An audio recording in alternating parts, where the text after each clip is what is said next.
नमस्कार मित्रांनो. कधी विचार केला आहे का की वैज्ञानिक नाही तर एक प्राणी हवामानाचा अंदाज सांगतो? चला तर मग उत्तर अमेरिकेतील ग्राउंड हॉग डे या गमतीशीर परंपरेबद्दल जाणून घेऊया. हा आहे ग्राउंड हॉग आणि याच्याकडे एक खूप महत्त्वाचं काम आहे. ही एक जुनी समजूत आहे. तो बिळातून बाहेर येतो आणि मग ठरतं की पुढे काय होणार. हे सगळं घडतं दरवर्षी 2 फेब्रुवारीला.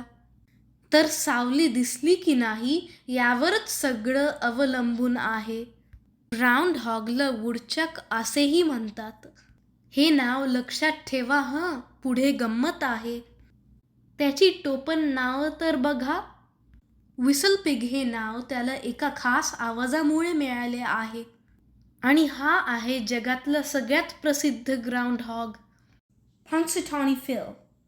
ग्राउंड हॉग्स हायबरनेट करतात, म्हणजे थंडीत मस्त गाढ झोपून राहतात.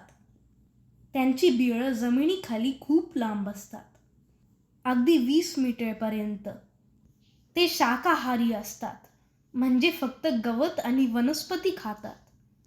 आणि याच शिट्टीमुळे त्याचं नाव पडलं व्हिसल पिग. आता त्याचे वुडचक नावावरून एक गंमत करूया. एक चॅलेंज आहे. हे इंग्रजी वाक्य आहे. एकदम फास्ट म्हणून दाखवण्याचा प्रयत्न करा बघू. जसे की how much wood would woodchuck chuck if a woodchuck could chuck would. पण खरंच एक छोटा प्राणी हवामानाचा अंदाज लावू शकतो का? काय वाटतं?